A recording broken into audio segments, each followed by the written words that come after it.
Hi అండి, నమస్కారం. Non veg ప్రియులకు మటన్ చికెన్ ఎంత ఇష్టమో బోటి కూర అంటే కూడా అంతే ఇష్టం. సరైన పద్ధతిలో వండితే ముక్క నోట్లో వేసుకోగానే వెన్నలా కరిగిపోతుంది. అంత అద్భుతమైన రుచి దీని సొంతం. కానీ చాలామంది బోటీని మార్కెట్ నుంచి తెచ్చుకోవడానికి, ఇంట్లో వండుకోవడానికి కాస్త వెనుకాడుతుంటారు. దానికి గల ప్రధాన కారణం ఏంటంటే దాన్ని క్లీన్ చేయడం కష్టమనో, లేక వండేటప్పుడు నీచు వాసన వస్తుందనో. అయితే ఈ బోటీని పర్ఫెక్ట్గా క్లీన్ చేయకపోతే రుచి పాడవడమే కాదండి, ఆరోగ్యం కూడా పాడవుతుంది. అందుకే ఈరోజు మన వీడియోలో బోటీని మొదటి నుంచి చివరి వరకు కొంచెం కూడా నీచు వాసన లేకుండా, అస్సలు జిగురు లేకుండా తెల్లగా ఎలా క్లీన్ చేసుకోవాలో స్టెప్ బై స్టెప్ ప్రాసెస్ చూడబోతున్నాము. దాంతోపాటే అస్సలు కొవ్వు లేకుండా లీన్ మీట్గా పిలువబడే ఈ బోటీ తినడం వల్ల మన శరీరానికి కలిగే అద్భుతమైన ప్రయోజనాలు ఏంటో కూడా వివరంగా తెలుసుకుందాం. ఇక ఆలస్యం చేయకుండా ప్రాసెస్లోకి వెళ్ళిపోదామా? ఈ బోటీని అయితే మా నాన్నగారు తీసుకొచ్చారు. ఇవి ఎంత ఏంటి అవన్నీ నేను అడగలేదు. అసలు యాక్చువల్లీ ఈ బోటీ ఈ వండడం, క్లీనింగ్ ప్రాసెస్లో ఇదే ఫస్ట్ టైం అండి నేను కూడా తెలుసుకోవడము. మా అమ్మగారిని అడిగి తెలుసుకున్నాను. మా అమ్మగారు చేరితే అన్నీ చేయించాను అనమాట. మా అమ్మగారు మళ్ళీ మా వదిన గారు ఉన్నారనమాట. వాళ్ళిద్దరూ అలా క్లీన్ చేస్తూ ఉంటే నేనైతే చూస్తూ ఇలా వీడియో రికార్డ్ చేశాను. మొదటిగా అయితే ఈ బోటీలో 2 భాగాలు ఉంటాయి. ఒకటేమో పొట్ట, రెండోది పేగులు. ఈ రెండింటిని వేరువేరుగా క్లీన్ చేసుకోవాలి, ఒకటిగా క్లీన్ చేయకూడదు. ఈ పొట్ట ఇది బ్యాగు కదా, సంచి కదా, దీని వచ్చి మనం తీసుకొచ్చినప్పుడే ఫాస్ట్గా ట్యాప్ వాటర్ తిప్పేసి బాగా క్లీన్ చేసుకోవాలి పైనంతా.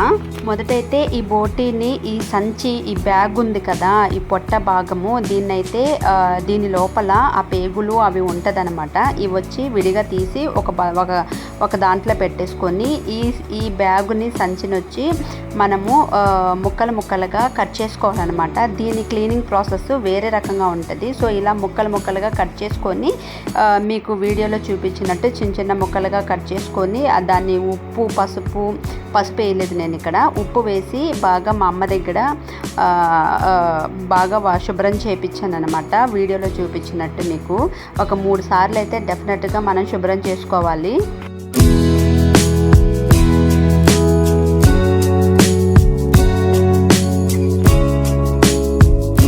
అది కలర్ కూడా కొంచెం థిక్గా ఉంటాయి కాబట్టి దాని కలరు అంతా పోయేటట్టు, దానిపైన ఉండే మురికి, ఏమన్నా వ్యర్థాలు లేదంటే రక్తపు మరకలు ఇలాంటివి ఉంటాయి కాబట్టి మనము శుభ్రంగా వీడియోలో చూపించినట్టు శుభ్రం చేసుకోవాలి. చూసారు కదా, మనకి వీడియోలో చూపించినట్టు ముక్కలు అలాగా శుభ్రం చేసుకున్నా కానీ ఏదో ఒకటి దానికి స్టిక్కీ అయిపోయి ఉండడం వల్ల దాన్ని అలా తీసేస్తున్నారు మా అమ్మగారు. చూసి జాగ్రత్తగా నీట్గా క్లీన్ చేసుకోండి. అలాగే దీనికి స్టెప్ 2 కూడా క్లీనింగ్ చేసే పద్ధతి అయితే ఉందండి. అదైతే ఎలాగంటే దీనిపైన స్కిన్ కొంచెం మన గ్రే కలర్లో అలాగ బ్లాక్గా అలా ఉంటాయి కదా, అవన్నీ మనం వేరు చేసుకోవాలన్నమాట. ఇప్పుడైతే ఇలాగా ఈ ముక్కల్ని శుభ్రం చేసి మనం ఒక బౌల్లో పెట్టేసుకుందాము ఈ ముక్కల్ని.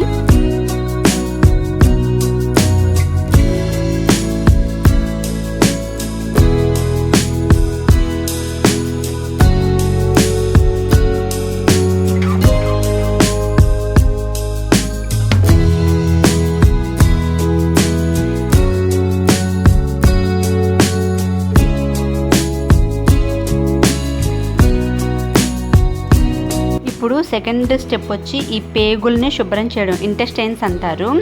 ఈ పేగు లోపల మనమైతే మా నాన్నగారు తీసుకొచ్చినప్పుడు ఆల్రెడీ వాళ్ళు అన్ని దాని లోపల వ్యర్థాలన్నీ తీసేసి ఒకసారి వాష్ చేసి మనకి ఆ బ్యాగులో ఆ సంచి, బోటి పొట్ట ఉంది కదా, దాంట్లో వేసి ఇస్తారనమాట. సో అలా ఇచ్చిన దాన్ని ఆ పేగుల్ని అంతటిని కలిసిపోకుండా వాళ్ళు ఏం చేస్తారంటే ముడి వేస్తారనమాట. ముడి వేసి మనకి విడిగా పెడతారు. ఈ పేగు లోపల వ్యర్థాలు ఉంటాయి కదా, కాబట్టి ఒక చిన్న పుల్ల లేదంటే వెదురు పుల్ల లేదంటే చీపురు పుల్ల ఉంటాయి కదా, దాన్ని తీసుకొని పేగు ఒక చివరన ఉంచి లోపలికి తోస్తూ పేగును పూర్తిగా వెనక్కి తీసేయాలి. ఇలా చేయడం వల్ల పేగు లోపలి భాగం పైకి వస్తుంది. అప్పుడు దానిపై ఉండే జిగురును కానీ ఇంకేమైనా ఉండే వ్యర్థాలను కానీ చేత్తో కానీ లేదంటే చాకుతో కానీ నెమ్మదిగా మీకు వీడియోలో చూపించినట్టు అలా తీసేసుకొని, మా వదిన గారు చేస్తున్నారు చూడండి, అలా తీసేసుకొని దాన్ని మళ్ళీ వాటర్లో కొంచెం శుభ్రం చేసి మనం పక్కన పెట్టుకోవాలి. సో ఇలాగే మిగతావన్నీ కూడా ఈ ఇంటెస్టైన్స్ అన్నీ కూడా కూడా మనం ఒక్కోటి నెమ్మదిగా పేగు తిప్పి బయట లోపల పొర బయటకు వచ్చేటట్టు చూసుకొని మనం క్లీన్ చేసుకోవాలి ప్రతి ఒక్కటి. ఇదైతే చాలా టైం పడుతుందండి. మేమైతే మార్నింగ్ 11కి ఇచ్చారనమాట షాప్ వాళ్ళు. అది పెద్ద బోటి అనమాట. అది చేయడానికి మాకు చాలా టైం పట్టింది. మేము వంట స్టార్ట్ చేసే ఈ క్లీనింగ్ ప్రాసెస్ చాలా టైం పడుతుంది. స్టార్ట్ చేసే లోపలికి మేము ఇది వండడం స్టార్ట్ చేసేటప్పటికి 3 అయిందండి. ఇకపోతే మనకి మా వదిన గారు అన్నీ క్లియర్గా మీకు వీడియోలో చూపించినట్టు మనము శుభ్రం చేసుకోవాలండి. ప్రతి ఒక్కటి చాలా టైం పడుతుంది. ఓపికగా మీరు లాస్ట్ వరకు చూడండి. అప్పుడేనే ఈ క్లీనింగ్ ప్రాసెస్ నీట్గా ఉంటే మనకి పక్కాగా ఉంటేనే మనకి ఆ కూర అనేది ఆ కర్రీ చేదు రాకుండా స్మెల్ రాకుండా బాగా ఉంటుంది. లేదు అనేసి అంటే డెఫినెట్గా తేడాలు చేస్తాయండి ఈ శుభ్రం చేసుకునేది సరిగా లేకపోతే.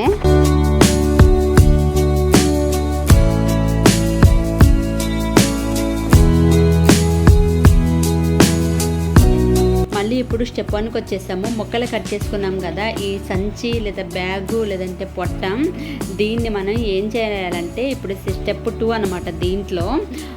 దీన్ని వచ్చి మనము ఒక బౌల్లో వాటర్ పెట్టుకొని బాగా బాయిల్డ్ అవ్వాలన్నమాట. బాయిల్డ్ అవుతున్న వాటర్లో మనము ఇది ఒక్కొక్క ముక్కని తీసుకొని పైన స్కిన్ ఉంది కదా, బ్లాక్ అండ్ గ్రే కలర్లో స్కిన్ ఉంది కదా, ఆ స్కిన్ అంతా మనం తీసేయాలన్నమాట.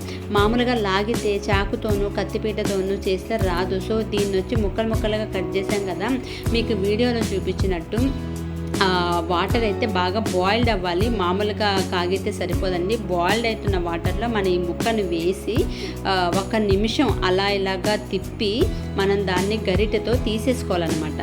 గరిటెతో బయటికి తీసేసి వెంటనే మనం 2 స్పూన్లు పెట్టుకోవాలన్నమాట. లేదంటే చాకుతో చేయకూడదు. 2 స్పూన్లు కానీ లేదంటే గరిటెలు కానీ మనం ముక్క ఉండే దాన్ని బట్టి మనం పెద్ద ముక్కల్ని అయితే గరిటెలు పెట్టుకొని ఒక గరిటెతో పట్టుకొని ఇంకొక గరిటెతో తీయచ్చు. ఇది చిన్న ముక్కలు కాబట్టి మీకు వీడియోలో చూపించినట్టు నేనైతే 2 స్పూన్లు తీసుకొని పట్టుకొని ఇలాగా ఒక స్పూన్తో పట్టుకుంటే నాకు రాలేదు 1 స్పూన్తో, అందుకని చేత్తోనే పట్టుకున్నాను. కాలుతున్నా కానీ మళ్ళీ ఎక్కువ కాలుతుంది కదా అని మళ్ళీ స్పూన్ యూజ్ చేసి 1 స్పూన్తో పట్టుకొని ఇంకొక స్పూన్తో ఇలాగా లాగేసాను అనమాట. దానిపైన ఉన్న స్కిన్ అంతా తీసేసాను అనమాట. అలాగా వేడి మీద తీస్తేనే వస్తుందండి ఈ స్కిన్. లేదు అంటే చల్లబడిపోయిన తర్వాత తీస్తే రాదు. మనం అన్ని ముక్కల్ని వేడి వాటర్లో వేసేసి బయట పెట్టేసుకొని ముక్కలన్నీ దాన్ని తీస్తానంటే రాదు. ఒక్కొక్క ముక్క వేసుకొని అప్పటికప్పటికే తీసేస్తేనే మనకి పైన స్కిన్ వచ్చేస్తుంది, మనకి వైట్గా అనిపిస్తుంది అనమాట.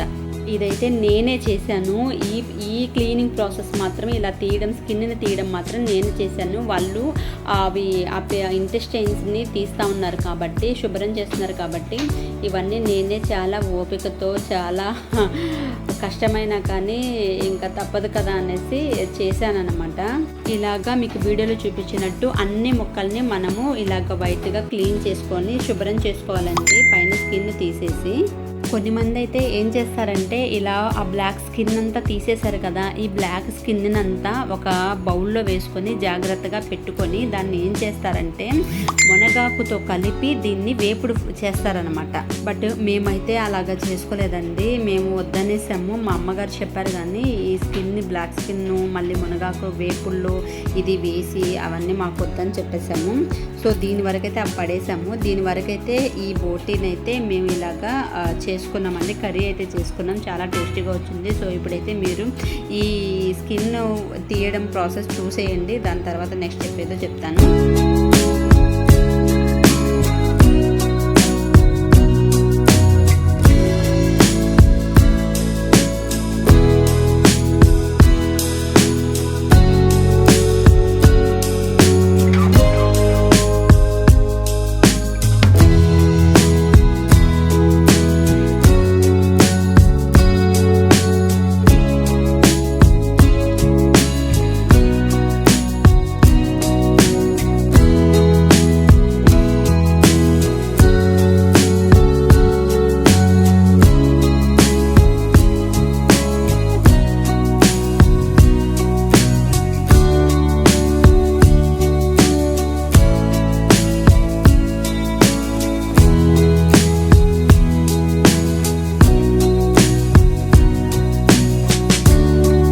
ఇదిగోండి మొత్తానికైతే అయ్యింది. అలాగ చూడండి మా అమ్మగారు చూపిస్తున్నారు. దాన్ని అలాగ అన్ని క్లియర్గా వైట్గా అలా చేసేసాను. సో దీన్ని ఏం చేయాలంటే మళ్ళీ మనము దీన్ని ఇలాగే వేసేసుకోకూడదు. దీన్ని మనకి కావాల్సినంత పరిమాణంలో చిన్న చిన్న ముక్కలుగా కట్ చేసుకోవాలి. మీకు వీడియోలో చూపిస్తున్నారు చూడండి, మా అమ్మగారు కట్ చేస్తున్నారు. కొంచెం చిన్న చిన్నగా చేసుకుంటేనే బాగుంటుంది. ఎందుకంటే ఇది కొంచెం సాగే గుణం రబ్బర్ టైప్లో ఉంటుంది కాబట్టి పెద్ద పెద్దవి తింటే బాగోదు. అందుకని చిన్న చిన్నవిగా కట్ చేసుకుంటారన్నమాట. అది కూడా మీరు ఎలా కట్ చేస్తున్నారో అవి కూడా మీరు ఈ వీడియోలో చూసేయండి.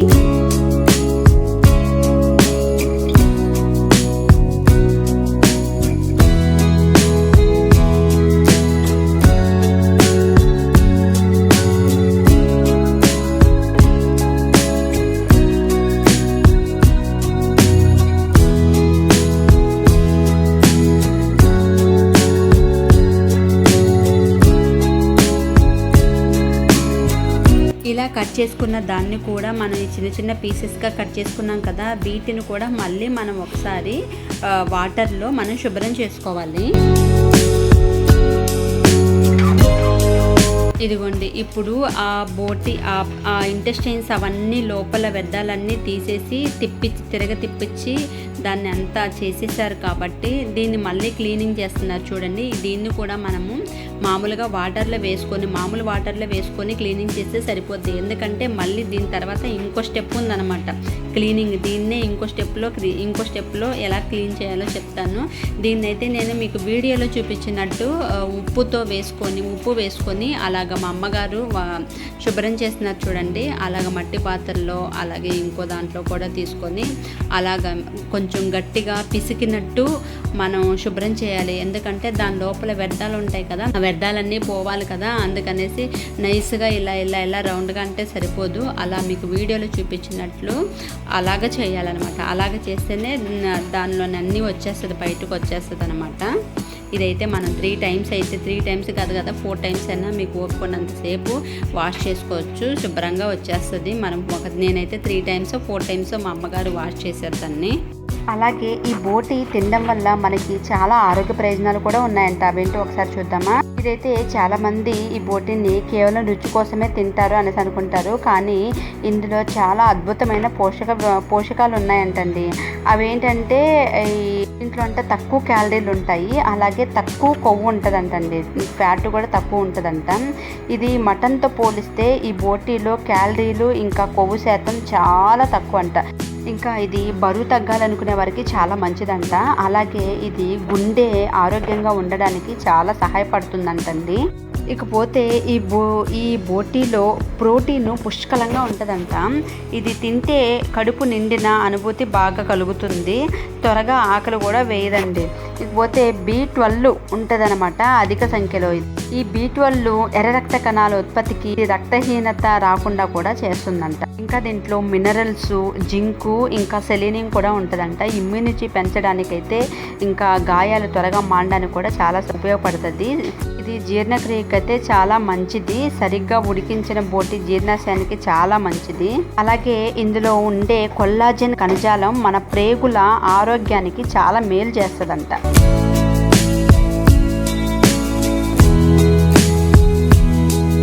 చివరిగా ఒక సూచన అండి, ఈ బోటీలో కొలెస్ట్రాల్ శాతం ఎక్కువగా ఉంటుంది కాబట్టి ఇది గుండె జబ్బు లేదంటే హై కొలెస్ట్రాల్ ఉంటాయి కదా, వారికైతే ఇది తక్కువ తీసుకోవడం, అలాంటి వాళ్ళైతే తక్కువ తీసుకోవడం మంచిదండి. అలాగే వండేటప్పుడు ఎక్కువ నూనె వాడకుండా మనం తక్కువ ఆయిల్తో వండుకుంటే చాలా మన ఆరోగ్యానికి కూడా మంచిది. ఇదిగోండి ఈ ఇంటెస్టైన్స్ని క్లీనింగ్ ప్రాసెస్ అయితే అయిపోతుంది. ఇప్పుడు దీన్ని ఏం చేయాలంటే ఇలాగే ముక్కలుగా కట్ చేసుకొని వీటిని కూర చేయడానికి, కర్రీ చేయడానికి అయితే కుదరదు. బాయిల్డ్ అవుతున్న వాటర్లో ఈ ఇంటెస్టైన్స్ని ఒకసారి వేసి వెంటనే తీసేయాలి. అప్పుడే అవి స్టిక్కీగా తయారవుతుంది. అప్పుడు మనం ముక్కలు కట్ చేసుకోవడానికి కూడా బాగుంటుంది అనమాట. మీకు వీడియోలో చూపిస్తున్నాను చూడండి. అలా స్టిక్కీగా అయిన వేడి నీటిలో వేసి తీసేసిన వాటిని ఒకసారి శుభ్రం చేసి స్టిక్కీగా అయిపోతాయి కదా, అప్పుడు ఆ స్టిక్కీగా ఉన్న వాటిని ఇలాగ ముక్కలుగా చిన్న ముక్కలుగా కట్ చేసుకోవాలన్నమాట. ఒక్కొక్క ఇంటెస్టైన్ని తీసుకొని అలా పెట్టుకొని వాటిని చిన్న చిన్న ముక్కలుగా కట్ చేస్తున్నారు. ఎందుకంటే ఇలా చిన్న చిన్న ముక్కలుగా కట్ చేస్తేనే మనకి తొందరగా ఉడుకుతుంది, మనకి తినడానికి కూడా బాగుంటుంది అనమాట. పెద్ద పెద్ద ముక్కలుగా కట్ చేస్తే పిల్లలు కానీ ఎవరైనా తినడానికి చిరాగ్గా ఉంటుంది అనమాట. అందుకని ఇలా చిన్న చిన్న ముక్కలుగా కట్ చేసుకుంటారు. ఇకపోతే ఆ పొట్ట పార్ట్ని, బ్యాగ్ని, ఈ ఇంటెస్టైన్స్ని రెండు కలిపేసి నేను బౌల్లో తీసుకున్నానండి. ఇప్పుడు మట్టి పాత్రలో వండబోతున్నాను ఈ కూరనైతే. దానికైతే మట్టి పాత్రని పెట్టి అది బాగా వేడెక్కాక నేను ఆయిల్ వేసాను. ఈ ఆయిల్ అంతా బాగా కాగిన తర్వాత మనం ఈ ఉల్లిపాయ, పచ్చిమిర్చి అయితే వేసుకోవాలి. ఈ ఉల్లిపాయ, పచ్చిమిర్చి వేసుకొని బాగా కలుపుకోవాలండి, బాగా వేగాలి.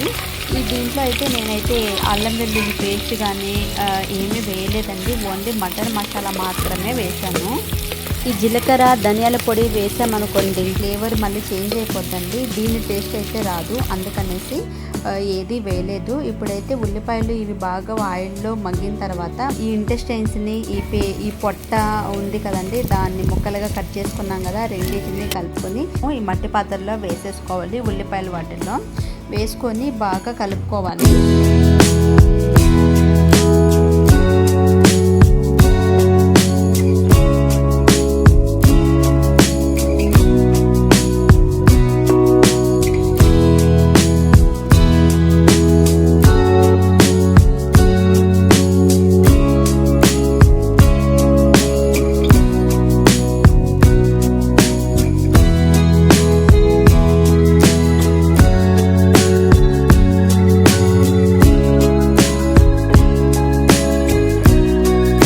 ఇలా కలుపుకున్న తర్వాత ఈ పసుపు అయితే వేసుకొని మళ్ళీ ఒకసారి కలపాలి.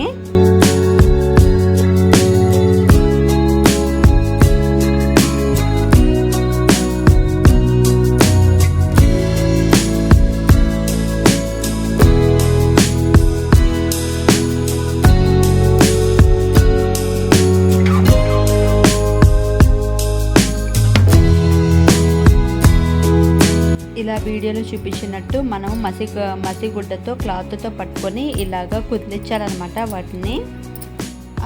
అలా కుదిలించిన తర్వాత మనం మూత పెట్టేసుకొని ఉడికిపించుకోవాలి. అప్పుడప్పుడు మనం వీడియోలో చూపించినట్టు మనం అప్పుడప్పుడు ప్లేట్ తీసుకొని చూస్తూ కలుపుకుంటూ ఉండాలండి. ఇప్పుడైతే ప్లేట్ తీసి చూసే లోపలికి అవైతే కొంచెం నూనెలో అయితే బాగా మగ్గింది. ఇప్పుడైతే నేను సరిపడ్డా ఆ కూరకి సరిపడ్డా నేను కారం అయితే వేసేసుకుంటున్నాను.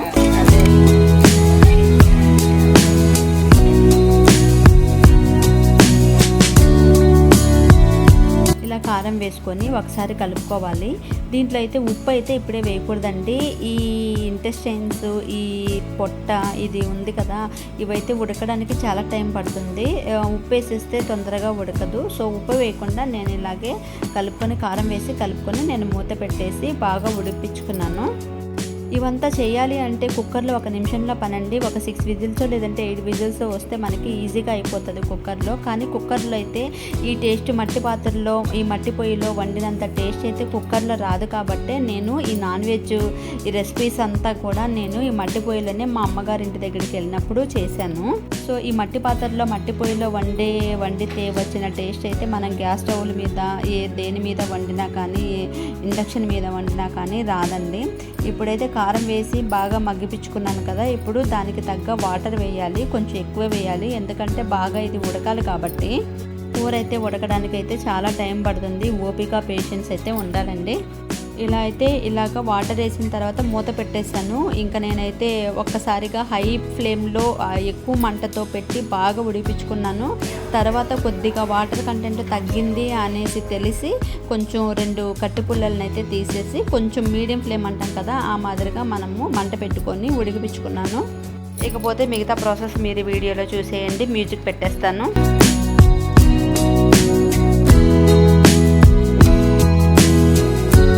ఇలా వీడియోలో చూపించినట్టు సన్న మంట మీద అలాగా వాటితోనే నేను ఉడికిపించుకున్నాను. దగ్గరకు వచ్చే ముందు నేను ఉప్పు అయితే వేసేసి బాగా కలుపుకొని ఇంకొద్దిసేపు అలాగా సన్న మంటలో నేను ఉడికిపించుకున్నానండి.